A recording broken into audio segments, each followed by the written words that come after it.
सबसे पहले बेटा आज के न्यूमेरिकल शुरू करने से पहले मैंने बता दिया है कि आज हम इस तरह के वायर कोनिकल शेप के सिलेंडर का रेजिस्टेंस बताएंगे, डेराइव करवाएंगे। लेकिन उससे पहले मैं आपको बता दूं कि रेजिस्टेंस के केस में जो ये फॉर्मूला लगाते हो R = ρL/A, उसका मतलब क्या है? मान लीजिए मेरे पास एक क्यूबॉइड है, इसकी लेंथ L, ब्रेथ B और हाइट H है। जल्दीबाजी नहीं मचा रहे, आज मेन वही न्यूमेरिकल होगा बस आज। फिर उसके बाद आप अपना बैकअप तैयार करना, समय है बस आपको। ये है, मैं इससे पूछता हूँ कि आप इसका रेजिस्टेंस बताइए। तो रेजिस्टेंस इसके कई हो सकते हैं, डिपेंड करेगा करंट कहां से आई कहां को गई। यदि करंट यहां से आई और यहां गई तो अलग रेजिस्टेंस है, ऊपर से आके नीचे से गई तो अलग रेजिस्टेंस है। कैसे? मान लो करंट यहां से आई और यहां से गई, तो किस एरिया में से आई, किस एरिया में से गई, वो एरिया यहां लिखा जाएगा। तो वो एरिया है H × B, B × H, तो नीचे आएगा B × H। L क्या होता है?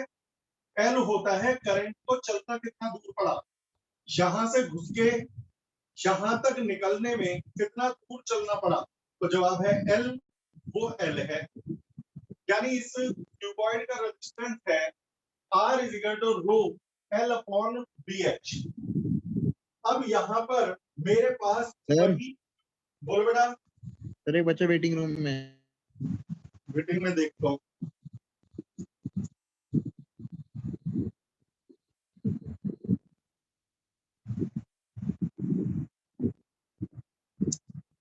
अब ये वही क्यूबॉइड है जो वहां था, वही है। इसकी भी वही डायमेंशन है, length L, breadth B, height H। लेकिन अब की बार फॉर्मूला तो वही लगेगा, R = ρL/A। अब की बार करंट यहां से आके यहां से जा रही है, रेजिस्टेंस बदल जाएगा। अब बताओ कौन से एरिया में से करंट घुस रही है? इस वाले में से? Yes sir. इस वाले में से निकल रही है? माइक बंद करो बेटा, किसी का माइक ऑन है। जिस एरिया में से करंट एंटर हो रही है वो एरिया है L × B। तो जिस एरिया में से करंट एंटर हो रही है वो है L × B। तो फिर बच्चे पूछेंगे ऊपर L क्या लिखेंगे? L नहीं लिखोगे, करंट को जितना दूर चलना पड़ा, इस सरफेस से एंटर हुई, इस सरफेस से निकल गई, तो कितना दूर चलना पड़ा, तो करंट को कितना दूर चलना पड़ा, H। तो L की जगह H लिखेंगे। L दरअसल वो डिस्टेंस है जितनी दूर करंट को चलना पड़ा। A वो एरिया है जिससे करंट एंटर हुई या एग्जिट हुई। लेकिन R = ρL/A, तो अप्लाई करना आ गया। तो इसका रेजिस्टेंस ये भी है, इसका रेजिस्टेंस ये भी है। अब मैं एक पूछूंगा, यदि आपने वो बता दिया तो मैं आगे बढ़ जाऊंगा। वही क्यूबॉइड है, length L, breadth B, height H। सारे बताने के लिए तैयार। अब की बार करंट फ्रंट से आके बैक से निकल गई, यानी इस वाले सरफेस से घुसी और पीछे से निकल गई। R का फॉर्मूला होता है ρL। सबसे पहले तो नीचे एरिया बताओ, कौन सा एरिया? Area L × H। ऊपर B। तो यानी देखा जाए क्यूबॉइड ये भी वही है, ये भी वही है, ये भी वही है। करंट की डायरेक्शन बदलने से रेजिस्टेंस बदल गए, रेजिस्टेंस बदल गए। तो यदि कोई प्रॉपर्टी डायरेक्शन पर डिपेंड करती है तो वो एनिसोट्रॉपिक होती है। आइसोट्रॉपिक वो है हर डायरेक्शन में सेम। मतलब साफ है कि मैं आपसे कहूं कि इस बॉक्स का रेजिस्टेंस 10 ओम है तो मैं गलत बोल रहा हूं। यदि करंट यहां से आके यहां निकलेगी तो अलग रेजिस्टेंस, यहां से आके यहां निकलेगी तो अलग रेजिस्टेंस, और इधर से आके इधर निकलेगी तो अलग रेजिस्टेंस। यानी कि जब तक ये ना पता हो करंट कहां से आई और कहां को गई, तब तक आप रेजिस्टेंस नहीं बता सकते। रेजिस्टेंस करंट की डायरेक्शन पर डिपेंड करता है, और जो करंट की डायरेक्शन पर डिपेंड करता है वो कहलाता है एनिसोट्रॉपिक। एनिसोट्रॉपिक पहला पॉइंट। अब हमारा आज का जो न्यूमेरिकल है या कह लो डेरिवेशन है, वो वेरिएबल एरिया का है। और तुम्हें मैंने पहले ही बता रखा है, जहां वेरिएशन वहां इंटीग्रेशन। जहां पर भी कोई चीज वेरी करती है वहीं इंटीग्रेशन होता है। तो इंटीग्रेशन के भी एक आध फॉर्मूले बताने पड़ेंगे। इंटीग्रल 1/x² dx होता है -1/x। पुराना फॉर्मूला है, इलेक्ट्रोस्टैटिक्स के कई डेरिवेशंस में आपने इसका यूज किया है। जो बायो के बच्चे हैं उन्होंने भी इंटीग्रल 1/x² dx -1/x। लेकिन यदि कोई कहे इंटीग्रल 1/x नहीं, ax + b का होल स्क्वायर, अब क्या होगा? तो -1/ax + b। भाई जब 1/x² का इंटीग्रल -1/x, 1/ax + b का होल स्क्वायर का इंटीग्रल -1/ax + b। लेकिन बायो वालों के लिए बता रहा हूं, जो x का कोफिशिएंट है, x का कोफिशिएंट है a, उससे डिवाइड किया जाएगा। इंटीग्रेशन में ये याद रखना, क्यों होता है क्या होता है, ये मैथ वाले तो पढ़ चुके होंगे या पढ़ेंगे। बायो वालों को इससे ज्यादा गहराई में जाने की जरूरत नहीं, बस अप्लाई करना सीख लो। यदि मैं कहूं इंटीग्रल 1/2x + 5 का होल स्क्वायर, मैं सिर्फ वही फॉर्मूला बता रहा हूं जो आज चाहिए। जरा बताना, जरा आंसर क्या आएगा? Minus 1/2x + 5। क्या आंसर आ गया?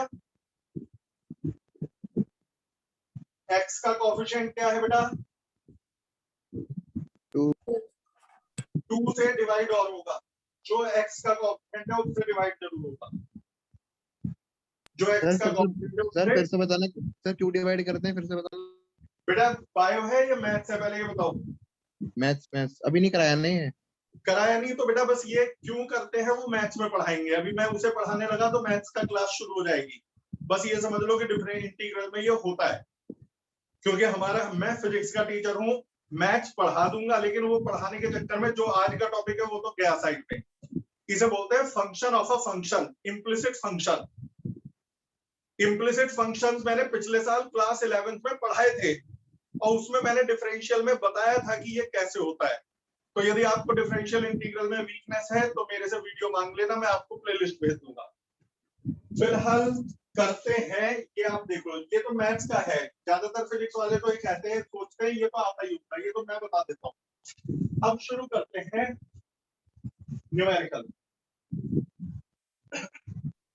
मेरे बेटा बहुत ही ध्यान से देखना, आज बस यही अकेला न्यूमेरिकल है, डेरिवेशन है। जब ये खत्म हो जाएगा फिर अपना आप रिवाइज करना। संडे तक का समय दिया हुआ है। ये एक कोनिकल सिलेंडर है जिसकी लंबाई है L,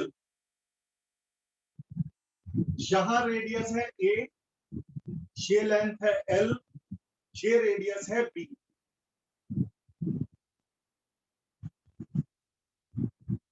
मुझसे कहा कि यदि यहां से करंट आके यहां से निकल जाए तो रेजिस्टेंस बताओ। अब मैं जानता हूं कि ऐसे में फॉर्मूला लगेगा ρL/A, लेकिन क्वेश्चन ये है ए क्या रखूं? एरिया।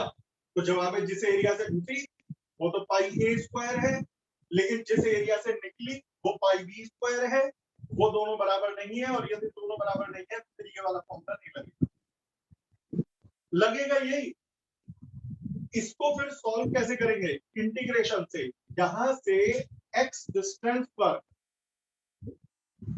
एक आपने स्लाइस काट ली जिसकी रेडियस है r, ये पूरा r है और इसकी थिकनेस यहां से यहां तक की थिकनेस dx है।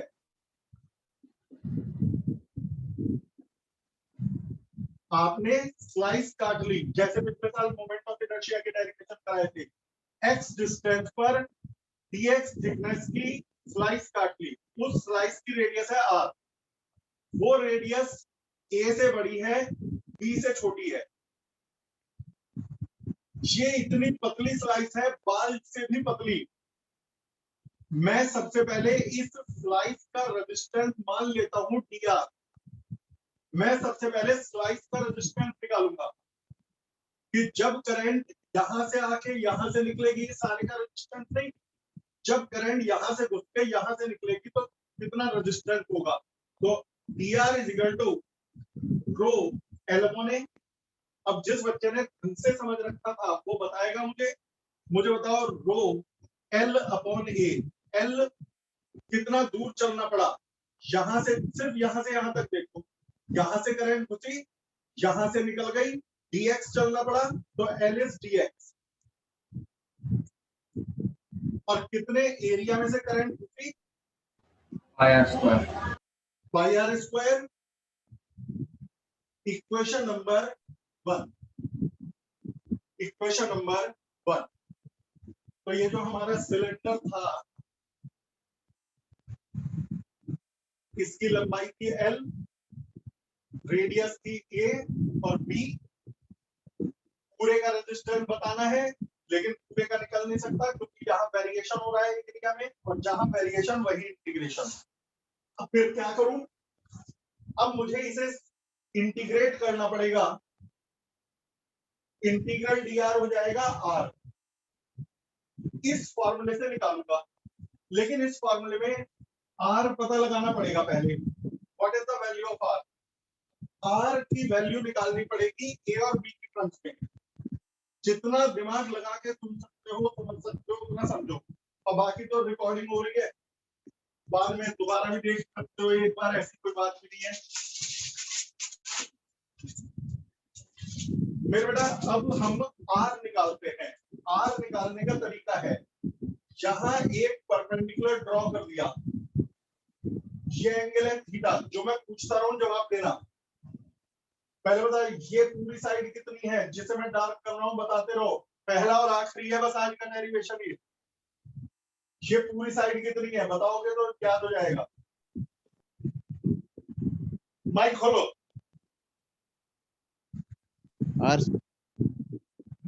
कितनी है बेटा ये R, और ये साइड कितनी है A। तो ये पूरा कितना है, फिर से बोलो, जब तक बोलोगे नहीं मुझे, मैं पढ़ूंगा नहीं R आगे। R R, और ये कितना है A।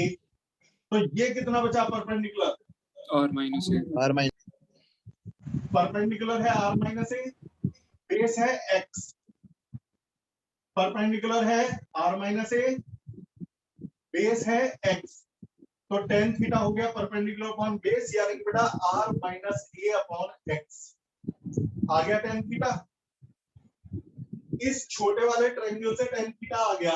अब बड़े वाले ट्रायंगल से tan थीटा निकालूंगा। जो गौर से सुनने वाला है वो समझ रहा होगा। ये पूरी साइड है B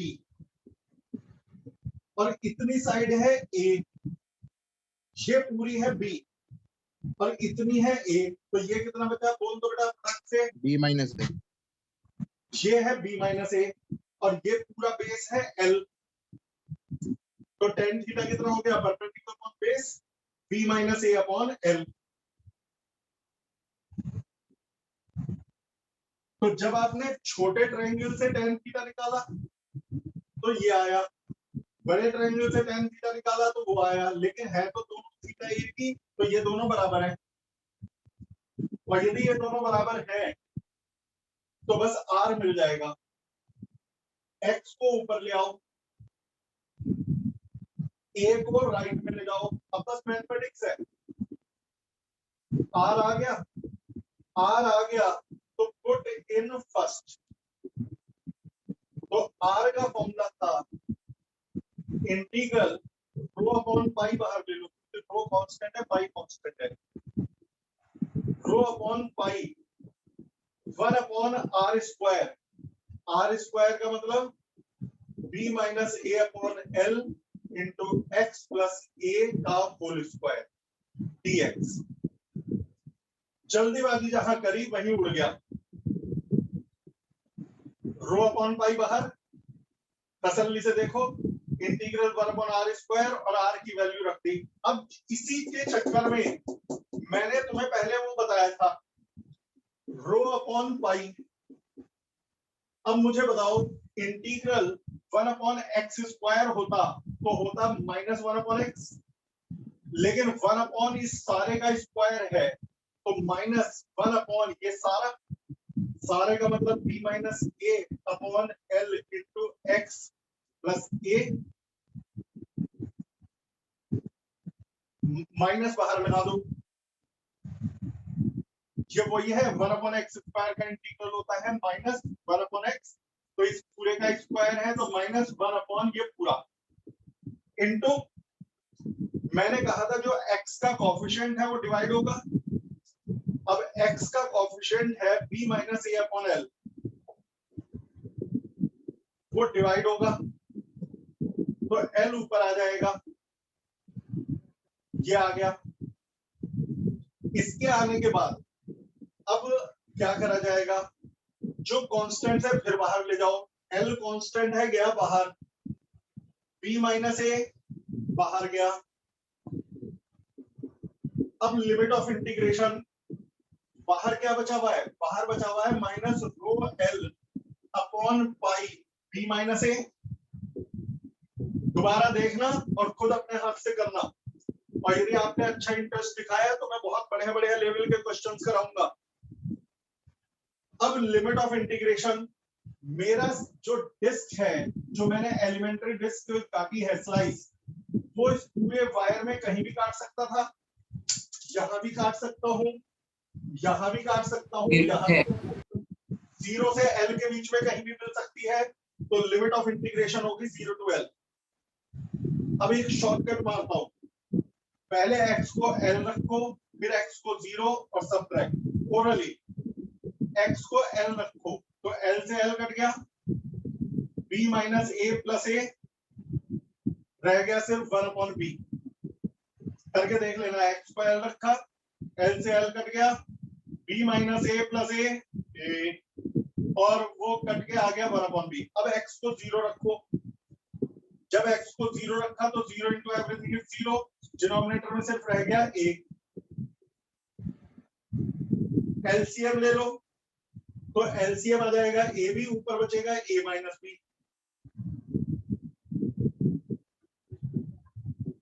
अब आंसर आने वाला है बस। अब बाहर का माइनस अंदर ले आओ, अंदर लाओगे तो a माइनस बी के साइन चेंज हो जाएंगे और वो बन जाएगा b माइनस ए।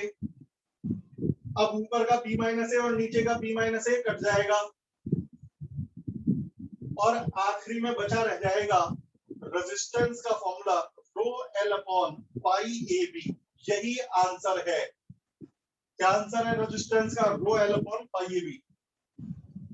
मतलब साफ है, यदि मैं आपसे कहूं इस सिलेंडर की रेडियस a है, लेंथ l है, रेजिस्टेंस बताओ, तो आप कहते हो r is equal to rho l upon pi a square, क्योंकि एरिया जिसमें से करंट जा रही है वो पाई a स्क्वायर है। लेकिन यदि मैं शेप बदल दूं, यहां a और यहां b हो जाए तो पाई a स्क्वायर मत लिखना, पाई a भी लिख देना। बस ये याद रखने का तरीका है। यदि दोनों तरफ रेडियस सेम है तो पाई ए स्क्वायर, और दोनों रेडियस अलग अलग है तो पाई ए बी। डेरिवेशन भले ही बड़ा लगे या छोटा लगे, याद रखने और अप्लाई करने में कोई मुश्किल नहीं है। अगले टर्न पर मैं आपको एक और न्यूमेरिकल कराऊंगा जिसका हिंट अभी दे रहा हूं।